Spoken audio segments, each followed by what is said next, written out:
Teen Reach is kind of like where people go to have help. School help, overall life help, anything you need.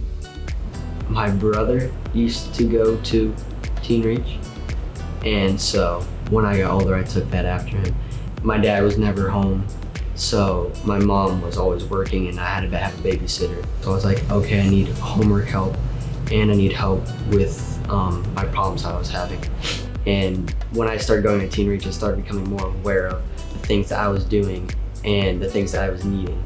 Kids go through a lot that you wouldn't know on a regular basis, and they help you with tutoring, they help you with any type of assistance you need financially, they help you with if you need somebody to just talk to, they're there for you. They have great people on their team who are just there just to support the kids and see them through their goals.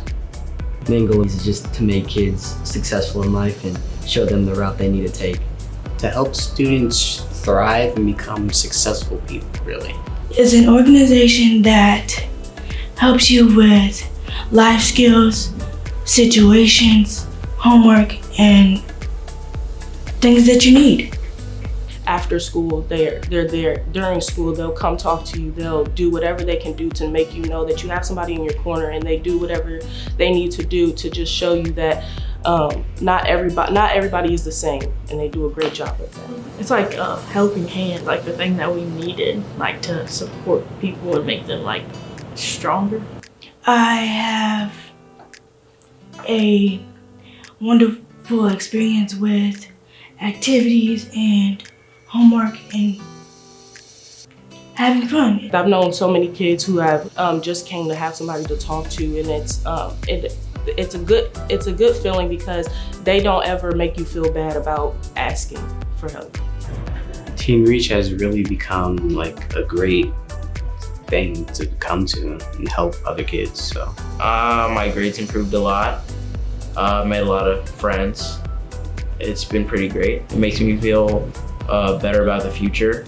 It's had a wonderful impact because it made me feel like I had somebody or people that are positive by my side. So the kids who are in the program, they show from the outside that their just whole mindset is changed. Their mindset, their mood, they glow different because there is somebody that's actually being there for them instead of just the same old, you can do it. Like it's more than that. They go deeper. They help you with schooling. They help you with anything you just need. And knowing that somebody is going to be there when you get to school, a smiling face that you know is going to help you and be there for you is a great feeling. Hello, my name is Jakai Kaufman and welcome to Quincy Teen REACH. Here are some of the things we do every day. Teen REACH is an after-school, out-of-school program. And we specifically say it that way is because we want the kids to have somewhere to go, even when there's not school. We run on snow days, we run during the summer. We're an all year round program that serves kids from ages 11 and up and offers them a free meal. We offer them life skills, mentoring, academic homework help, service learning, sports and recreation. We also transport them home every day. So we try to encompass all the things in the day for a child here at Teen REACH. Teen REACH to me is a place where kids can come to kind of seek asylum almost from the craziness in the world, you know, just a safe space. Teen REACH seeks to address the poverty, the hopelessness, and the lack of dreams. I've seen a quote today is, how does a real man know about being a man if a man doesn't show him? So we have to show them what they don't really know and show them that the dream is out there for them. I think to me the goal of Teen REACH is to get youth to the other side of that bridge before they burn it down. The grass is greener on the other side, but if you've never seen it, if you've never been exposed to it, if you've never seen another way of life, you might not otherwise know how to get there. So we just want to get them across and let them see those opportunities before they get arrested, before they get addicted to drugs, before they start getting turned to the streets. We want them to see that there's a possibility elsewhere. Once we solve those immediate problems for kids and we show them that there is another way, they can show other people, their friends, their families. They can begin to put themselves on a platform where they can self-sustain, and then they can reach out and help other people in the community.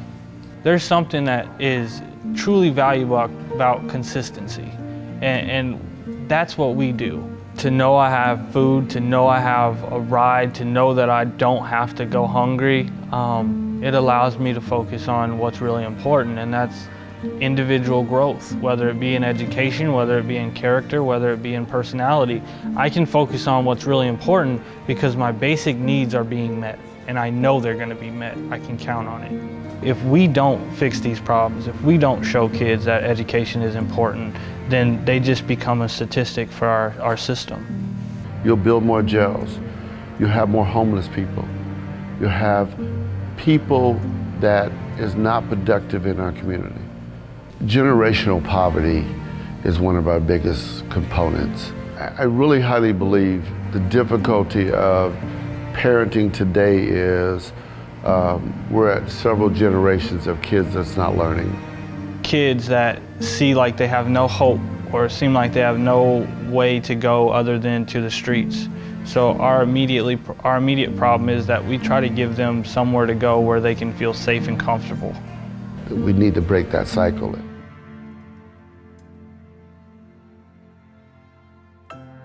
Hi, welcome to Teen Reach. I'm going to go meet Akila, and she's going to show me around and show me everything that Teen Reach has to offer. Hello. Hi, I'm Kayla Hageman. I'm Akila Gerard. Nice to meet you. Nice to meet you too, if you can follow me over here. So this is where your kid will sign in every day, and after they get done signing in, they will grab a planner, and once they will fill the planner out, and they'll say like what homework they have and what homework they need help with, and then they'll take that planner over to the snack area, and the snack area is where you fill out your planner, and then once you have your planner filled out and complete, one of our staff will come and collect it. Then you will go up and grab your snack, and then that time is kind of like a free time for you to talk and chill with your friends until it's time to do your homework. And if you can follow me over here to the homework area. So this is where we do like our academics and homework. We have homework tables where if any kids need help with their homework, then staff can come over and help with them like a one-on-one. And then we also have over here our computers, and here is where we keep our laptops just so they're safe and secure. And then, so can a child use those while they're here? Yes. What services can they use those for? More like if they have like online homework, and if they have like a meeting with the teacher online, and they can use those for that too. Okay, great. And then if you'll follow me over here to the supply cabinet. So the supply cabinet is for if a kid needs any supplies or any materials for their schoolwork or anything. And in order for the kids to access any supplies, they do have to ask the staff, and the staff will get that for them. Great. Then if you follow me over here. So where we're headed next is kind of like our designing area. We have a lot of like our graphic design and coding and stuff like that over here. So here is our laser printer. We do a lot of designs with this one. Like a kid can come up with a design and then get it laser printed out. And then over this way, some of our kids also build computers. So this is here an example of them building in a computer. And then over here we have our 3D printers. A kid can come up like a design on the computers, and then they can make it come to life. Here's some of our examples here. Some of them are pre-made examples, or they can come up with their own design. And over here is some of the robots that they can build. This one here is 10 robots in just one design. And mostly they build these through like coding, like they can go into the computer and code and then build the robot, and then it does like whatever they coded into it. And then here is some examples of what the laser printer can do. Like this one right here is a venting box for our kids. Like if they don't feel comfortable sharing it out loud, then they can write down a piece of paper and then put it in the venting box. And then we'll eventually get to read it and see if they're safe or not. And then right over here, we are in the process of working on these 3D pins where whatever you draw comes to life. And then over here is kind of where we do our remote learning. We do this on a daily basis. Kids come in at 7:30, either to 2 or till 6, just with everyone works best. They get a lunch in between, and then kind of for the rest of the day, they're just online or on Edgenuity. It just depends on like what grade level they are in. So I work late, so how would my child get home at the end of the day? Okay, so we provide transportation from school and after school, like to home. Our buses run from, I think, 2 until like whenever all the kids are picked up, and then from 6 they run until all the kids are dropped off at home. And they make sure that your kids are in the house before they actually pull off, and then if nobody's home, then they will contact a parent or whoever's on like the contact list. Okay, great. So thank you for coming into Teen Reach today. And just a reminder that it is absolutely free for your child to come to Teen Reach, so I very appreciate it if you will sign them up. Thank you so much. You're welcome. Have a good day. You too.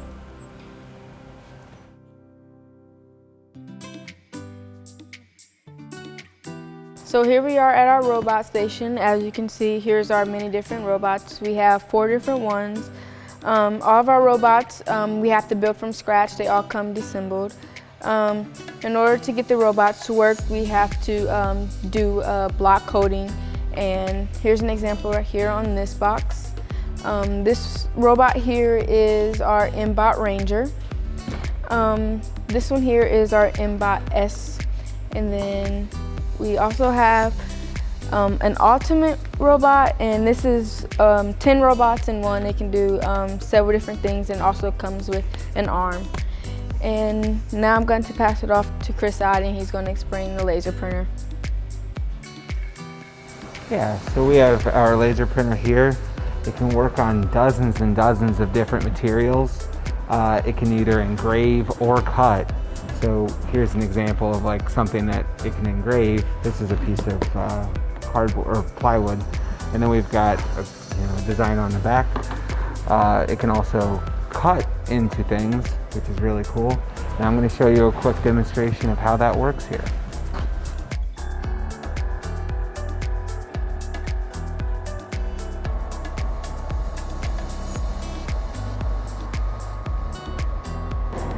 Now I'm going to pass it off to Aaron to show you the rest of the toy. So what we have here is a 3D model, and in this software you can just take the model from a website like this one, and we download it and we put it into the software.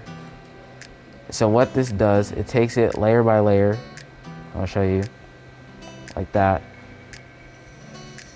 And so then from there we put it onto a USB drive, and then we put it into the 3D printer. And what that does, it puts all the layers together and then makes it one. So here's the example of that right now.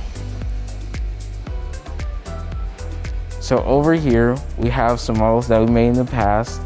It's really cool because like all the kids can make their favorite characters, and they get to hold something and that they made on the software.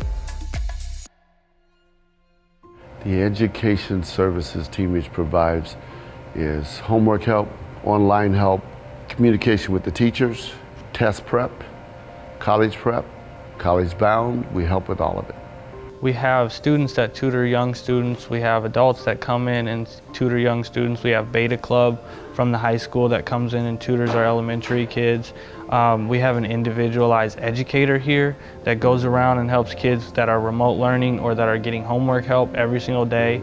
And we also track homework through the school. We track missing assignments. We track grades every single Friday, so we know where the kids are at, and we give incentives for good grades.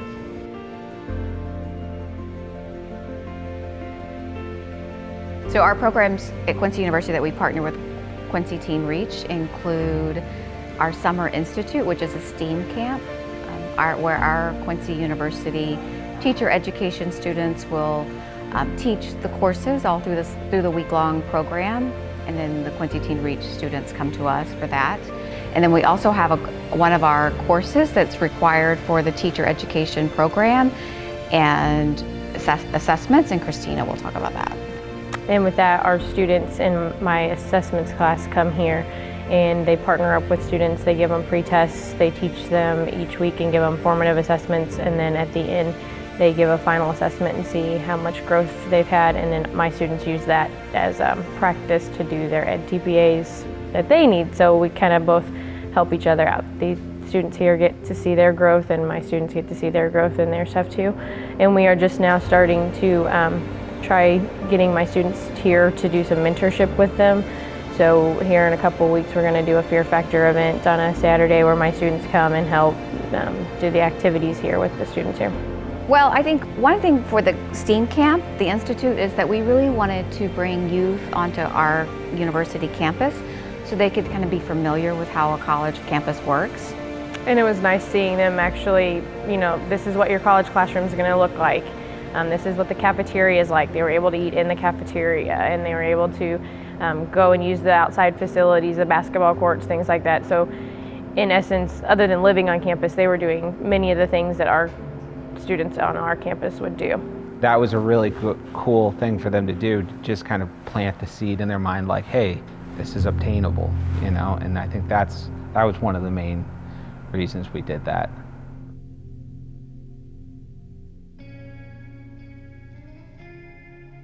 Gardner Camp, first of all, is over 300 acres of recreational hunting grounds and fishing grounds, and they teach youth about the recreational area and aspects of whole Illinois. Our kids go out there very often, but this summer we went out and actually did a 5-day tour with them. So our kids practiced archery. They went to what is called the Star Lab, where they were able to see amazing things in the sky. They were able to go on rides and learn about microbiology in the duck pond. The kids were able to find out exactly how cool and fun outside can be while being safe and being able to enjoy each other's company.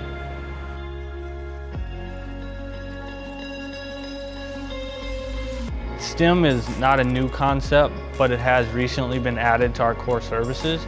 However, we've been practicing STEM for the last couple years. So it was just about continuing what we were already doing. So some of the technology we have is a 3D printer. That the kids, they actually learn how to do 3D modeling software, and they learn how to turn that into an actual visual piece in that 3D printer. We have robotics, where the kids can learn coding, and they code on the computer, and they can control robots. These skills are things that people learn in the workplace in their mid-20s. These kids are learning at age 11, but our goal is to get them familiarized with technology that they'll see out in the workplace when they grow up. The kids that learn our STEM projects here is going to be a life-changing thing for them. The robots, the 3D printers, the laser printers, anything like that is going to teach them for the next step of life. I would say it allows them to think outside the box in terms of like what education can be, something that they could, you know, they didn't even know they were passionate about. Having all the information is the key, right? People make decisions based on all the information they have. So if our kids only have half of the information, they're unguided, they're misguided. They end up in the streets, they end up not understanding what they're capable of. So by teaching them technology, by teaching them STEAM, by making them educated, they have all the pieces, right? So they can make the best decision for themselves, whether that's trade school, college, or just getting a job right out of high school. But if you don't have all of that information, then your decisions aren't going to be what they should be. So we want to give kids all those chances to make the right decision. And now I'll pass it to Akila to talk about remote learning.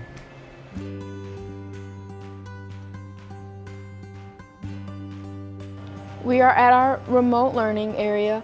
Our kids come in on a daily basis from 7:30 to 2 or till 6, whichever one works best. Depending on what grade level they are in, they will either be on Zoom or they will be doing like online classes on Edgenuity. For an example here, we have somebody like on a Zoom class. A Zoom class is where they communicate with their teacher throughout the day. And then kind of like this is an example of Edgenuity where they just do kind of like work on their own pace. Like they can choose what class they want to work on, and then sometimes they have to check in with the teacher. It really just depends. and we provide a lunch from 11:30 to 12 o'clock. Our lunch comes from a school, and then they have like a little time to kind of get a free area, take a break from school if they're kind of like stressing out. And then for the rest of the day, they're back onto school until about 2 o'clock, and that's when the other kids come in. Then they kind of get like the snack break, and then kind of like an academic time where they can just work on any extra work that they have. Before the schools even started to close their doors, we had parents contacting us in fear, not knowing what they were going to do. When the pandemic hit, remote learning was something that we had to say, okay, how are we going to help the school and how are we going to help the kids? So what we did is we went out and sought the grant from DHS to be able to provide laptops for our kids. And then we had to figure out if they had to have internet. Some didn't have it, so some we gave them hotspots to be able to do it. And in that process, the kids usually get fed daily. So at that same time, we was fixing meals all week long for their families to be able to eat too. We started at 7:30 in the morning to 6 o'clock at night. And we're here all day long. Where before, the kids didn't come until 2 o'clock. So now they come that much more earlier. So we have to have staff here earlier to make that happen for them. Many of them use these computers right behind me, and they learn how to work on their own. You know, when you go to college, there's no teacher beating down your door to get your work done. So these kids build independent work skills. They also have an educator that's here live all the time to ask questions, to help you get through, to understand concepts.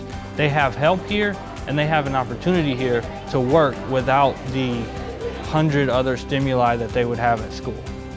We have roughly 20 kids that come here daily to do remote learning. There's also a meal involved that you have to do for that too, so it's difficult. And you know, everybody's got to have enough internet, you got to have computers, we have all that for them, so it's just difficult at this time. It's very important that we do everything we can for the kids. It's not uncommon for them to be disappointed, it's not uncommon for them to be rejected. So our goal is to show them that we want to do whatever we possibly can to help them. They were able to stay on track. They were able to stay in contact with their teachers, as well as our educators staying in contact with their teachers. They were able to continue the schoolwork that they had missed out on in school, stay where they were supposed to. Not very many of them fell off, and when school started back up, they were ready to join the classroom.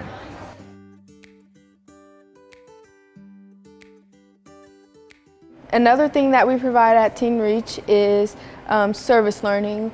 I kind of enjoy this part of Teen Reach because it's kind of more giving back to the community. And the upcoming project that we have now is working on one of our staff's porch, Sharon, and she's going to give you guys a little bit more detail on that. Hi, I'm Sharon. I'm on the staff here at Teen Reach, and a few years ago I had a house fire on Christmas Day. I was insured. The insurance money, though, I spent most of it on the inside of the house and not the exterior. So my front porch is in dire need of paint and new decking, and that is one of the service projects that Teen Reach is going to do this spring in order to teach the kids construction and different skills that they'll be able to use later in life. So we do service projects anytime we can for people in the community. One thing we do is a food giveaway. We work with the Open Hands Food Pantry to do food giveaways in all housing projects and for the community. We've done it for the last year. We also, prior to the pandemic, had a relationship with St. Vincent's Home, where we would go and we would do activities with the residents, even as much as cleaning off bingo chips with them, just to show the kids that selflessness is probably one of the most valued things that they could go after. We just had a food pantry where the kids came and they would mask up, close up, and then literally package up the food, and then cars would come by, and then they would ask how many people was in their car, and they literally would hand food in their car and give them food so they could drive off. And they're learning a skill along with helping somebody out too.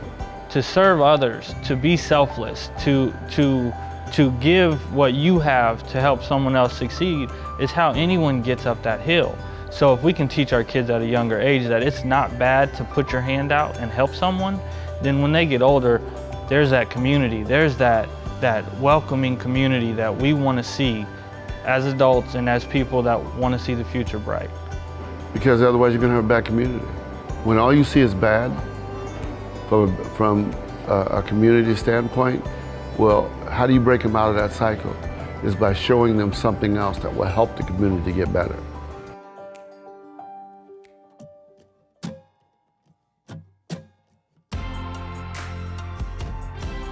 Here at Teen Reach, we have a nutritional program.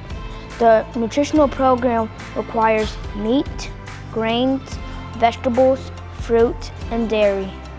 We let no kid go home with an empty stomach, and we follow all of the requirements for the Quincy Teen Reach program. And at the end of the day, we make sure kids do not go home hungry. When you know your child is hungry, and they come home from school and they're hungry, what do you do with that? You feed them something, but it's late night. So what we're gonna do is we're gonna feed them that meal, so late night, if they need a snack at home, then you might be able to provide that. But you don't have to do a full meal. And that child's no longer hungry from the time that you get out of school to the time that they might eat. If you gotta work or you don't gotta work, or if you don't have the food, we're providing that meal for them so the parent is less likely to worry about that. So every day we serve the kids a meal, full course meal. They get vegetable, fruit, protein. This gives parents a peace of mind. I have 3 kids myself, so I know what it means to get off of work and have to feed your children or to not know if they've ate or not. So parents know that when their kids get out of school, they come to Teen Reach. They know that they get help with their homework. They know that they eat, and they know that they're gonna be home safe. So all of those things give them a peace of mind that they wouldn't be offered otherwise.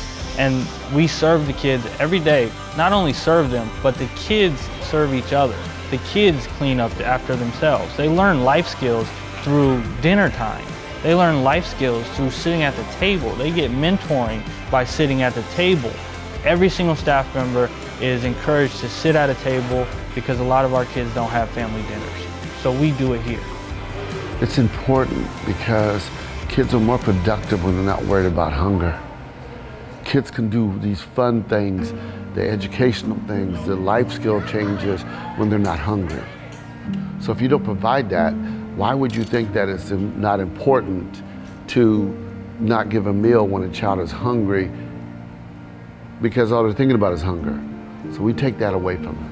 There's always multiple factors that impact a situation. One is embarrassment or shame. Our kids rarely will indulge information, especially when they just meet us. You have to build a relationship before a child feels comfortable to tell you they don't have food in the home. So that embarrassment, coupled with the fact of pride, really hinders our ability to make sure that kids, not just Bella Eves, but the community, to make sure that people that need the help are receiving the help. There was a family of 6. And in that family of 6, we went to their house.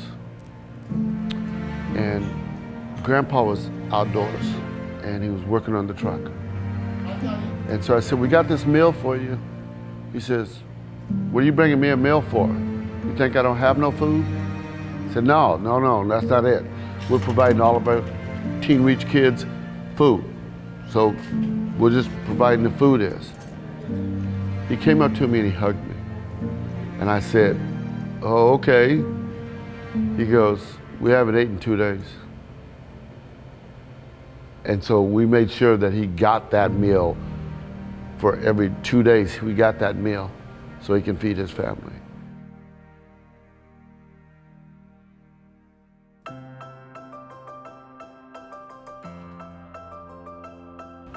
We provide all the transportation. We pick them up on school out days. We don't shut our doors. Very rarely we shut our doors because of weather or anything like that, but we'll physically call the parents, call the kids to make sure that we're going to pick them up that day, and we'll bring them home. On school days, we pick up from school, we bring them to Teen Reach, we take them to out of school services like basketball or practice or soccer, anything that they have to do, and we bring them home at the end of the day. So parents know that they're safe, and they know that their child didn't just get out of school and could be walking the streets, because we wait at the schools. We pick them up. We have a great relationship with the school. So it's very important for the kids to realize they have that ride, and it's important for the parents to know my kid's gonna be where I think they're gonna be. Because they wouldn't get here.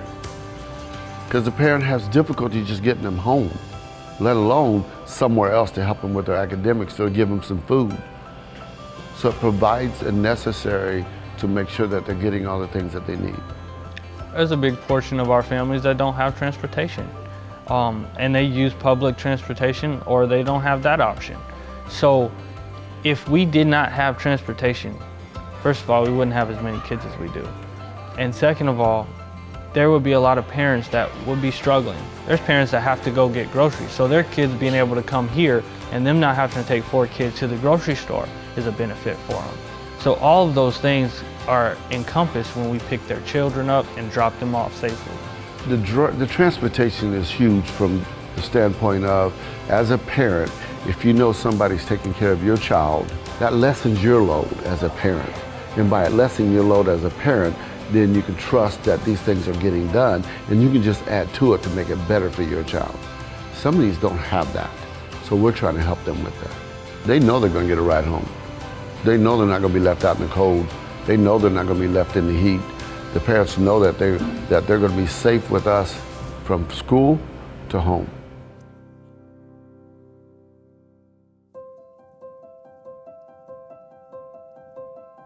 Our kids are knives. They've already been through all the things that you can imagine that would tear somebody down. Resilience is not something I'm worried about them having.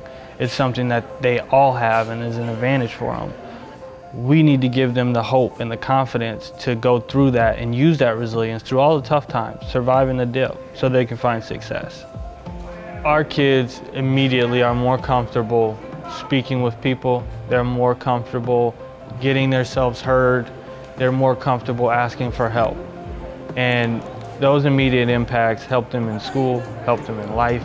They help them see that that growth is possible. We have college kids. We have kids that's graduated college. We have kids that's going to college. And we have kids that's even thinking about college. That's the biggest impact that I could think it's doing is. Do some of them get jobs? Yes, absolutely is. But some of the ones that would never think about college is actually in college. I think the more kids that we can get exposed to the opportunity, and the more kids that we put out into the community that become productive citizens, our impact on the community could be great. We may not see it now. One of the things that I always get flack for is because I am very much a result-driven animal. I want to see the results immediately, and sometimes that doesn't happen. Sometimes the results don't come until 6 years later, when a child that you had in your program brings their child, or when a child that you've had in your program is grown and successful and comes back to give back as an alma mater. So these impacts that we're talking about, we're creating individuals. We're creating positive, very strong, very individualized individuals that are independent. We put them into the world, and influence is something that is special. So they influence their household, then they influence the people in their community, and we all get to a point where the standard is here and not here. So that's what we want to do. My goal in this program is to see it successful for our community, is to see it successful for each individual kids, and to change lives that they don't see the hope for. Obviously, I would love to see us have more space. I would love to see us serve more kids. I would love to see the community, and not only Teen Reach, but all after-school programs, engulf our children, and wrap around them and give them a place where they can be great every day, all day, 24/7.